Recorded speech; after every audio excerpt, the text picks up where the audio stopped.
So, Arsenal 4, Everton 0. One of the most emphatic second half performances you're going to see this season.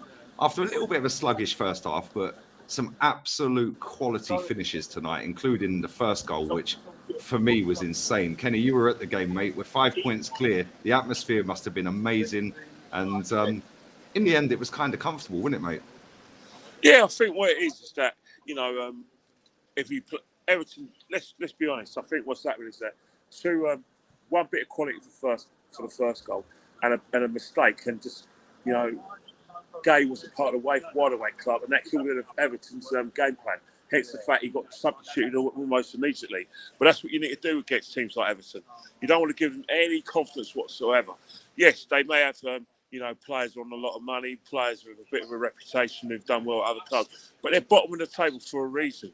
And we showed that when we got the first goal and we got the second pretty quick, soon after that, that's when the game opened up and then we were able to play our best football. But let's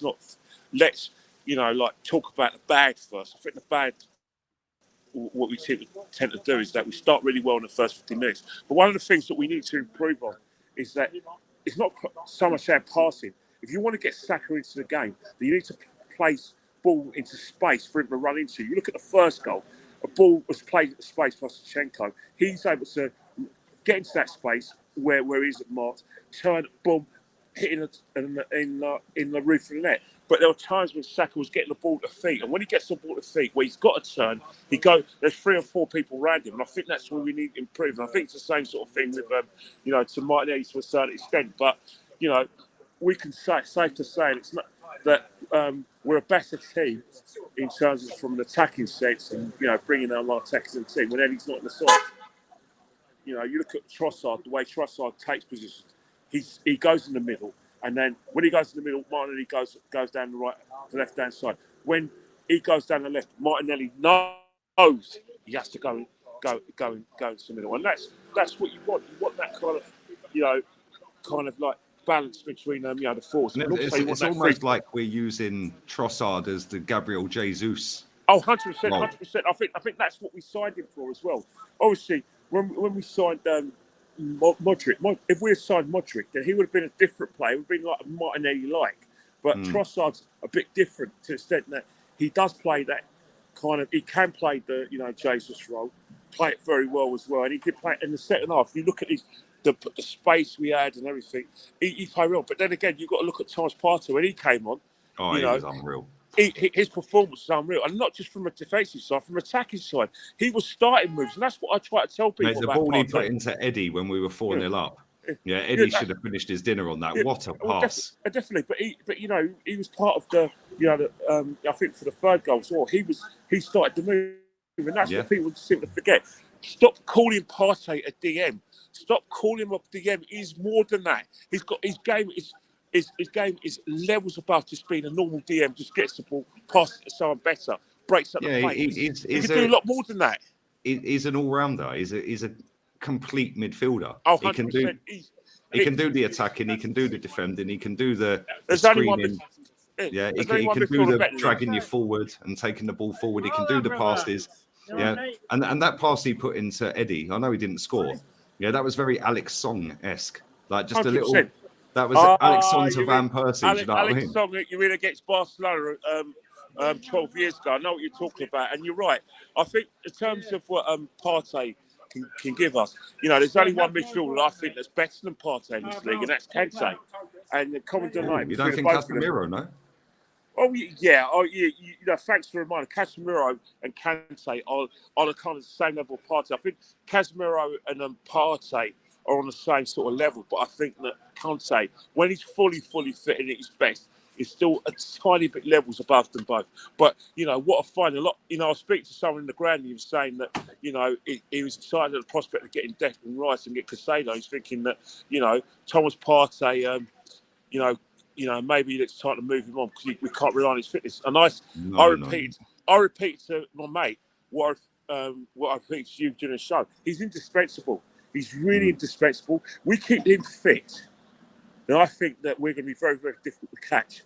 yes, there's 13 games to go, but when you look at the performance of the second half, look at the way we were playing with confidence, and you think about the blip we had, where it kind of started against Newcastle. Man United game could have gone the other way, either way. The only time we really played well was Tottenham. After that, teams were beginning to work us out. Obviously, there was injuries, and Partey wasn't at his fittest. But I think since the Villa game, where that gave us a massive confidence boost. I think it gave me a bit of confidence, because what's happened is that we're able to react well after losing to Man City, put them under a bit of pressure. They weren't able to, like I said, turn the domination in City Ground into 3 points. And then that's given us a bit of caution. And we've taken confidence from that, because you look at our performance against Leicester, we weren't trouble at all. And not only that, sorry to cut you off as well. Yeah. Not only that, the manager has learned as well, because he's dropped Eddie Nketiah. He dropped Martinelli previously. Martinelli then came back, scored as soon as he came off the bench the other week. Yeah, now he's got 4 in 3. Yeah, and all of a sudden Martinelli's got a rocket up him. Yeah, now Eddie's going to come on, and now he's going to. Trossard's now playing well, and he's managing Partey back into the team. And he realised tonight, one thing I'll give 100% to Mikel tonight, he realised Jorginho was dropping a stinker, and instead of waiting for 70 minutes or 60, half time you're off, mate. Yeah, and definitely. He's in Partey back in. Definitely. And that's the thing, he's got the luxury of doing that, because he knows that, that Partey's coming back to his fitness. He can get what he can do his first team. But also, you've got to remember, he took Granit off as well. Now, people could say, was Granit played that badly? Not really. But what he did is that he's able to take Granit off and see, because he can see, maybe I could rest him, because, we've got games against Bournemouth, we've got, Lisboa in the Europa League. And then after Lisboa, we've got a massive, really difficult game at the Cottage in, Sunday weeks. So, again, he's able to rotate. But one thing is, as I was talking to, one of my closest mates, I've known him for years, I think what's happened with Mikel, he is getting a bit of a ruthless streak. We thought he was ruthless by getting rid of people like, Aubameyang, Ozil, players who did fit his DNA, people like Guendouzi, that's what Will can, all the other players who play under Arsene. But what he's done as well is that you get the feeling, and it's that Tierney is going to be moved on next season, because he's looking at a different level. He played in midfield when he came on. Yeah, definitely. But if you look at where we think he's going to go, I read a report today that Mikel Arteta is looking to get four new players, and you have to believe it, because I think what's happening is that his mentality is that he wants the squad to get up to a level where they are challenging, to move away from the top 4. But this is the problem we have, Kenny, right? Because if the club don't eventually match his ambition, we've lost out on a lot of main targets. And to be fair, the second targets have got us top of the table. But at some point, if we don't match his ambition and we don't win anything this season or next season, all of a sudden a Barcelona might come in or something, and all of a sudden he goes. So, because he's more ruthless than us. Like when we cuss players or criticize people at this football club, trust he's doing it 10 times harder than we are, because it's his career. It's his career. It's a great opportunity, because I think what's happening right now is that history has shown that, if Man City don't win the league one season, they'll make sure they retain it. They make sure they regain that league for a team loss. You only have to look at 2020 when Liverpool had that excellent season. Man City responded when Liverpool struggled at the centre halves. And at the moment, you look at Man City this season, are they saying Man City? Not really. You think that Man City have let a lot of players go. Let Shevchenko go, let Sterling go.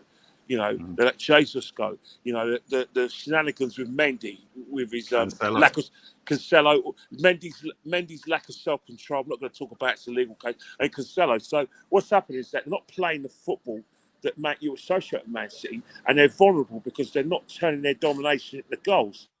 Well, whilst they're relying heavily on one player to score the goals, but if you look at it, he scored 27 goals this season. That's a fantastic record.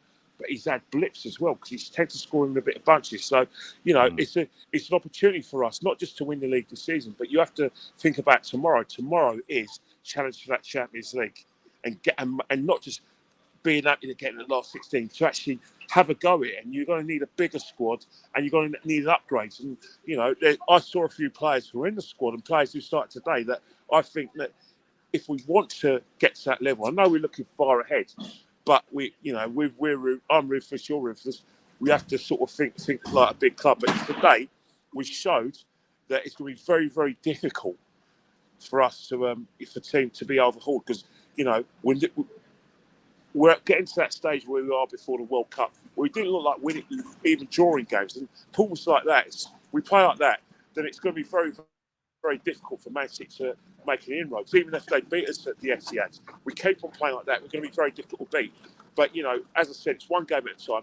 It's all about Bournemouth and, destroying their confidence. And after you play Bournemouth, you've got Lisboa and Fulham. One game at a time, and I think that's the real mentality. Don't look far ahead. Don't, get your calculators out. Just think about the 3 points that we're looking for on Saturday. Yeah, absolute facts. Listen, mate, I know it's late back in England. Get home safe. I know it's chilly as well. Glad you enjoyed it, mate. And freezing. You see some great goals tonight, man. Very quickly, who was your man of the match? One man, well, you know what? It could have gone to any of our attackers, but I have to admit, the guy who made a difference today, or Martinelli got a double, but Trossard really is a find for this team. He really is a find. And, he's made himself difficult to drop. There's going to be like a bit of a queue. And decisions going to be made when Jesus comes to the side, because it's not a case of, there's only, there's like, basically, I think about maybe two spaces and 4 players going for it. And I think Trossard's making a good argument to think, you know what, you're not getting me out of that team. You know what I mean? Yeah, facts. Listen, make sure you follow Kenny Ken 1972 on Insta. Get home safe, mate. Love you to bits, and we'll do this again on Saturday.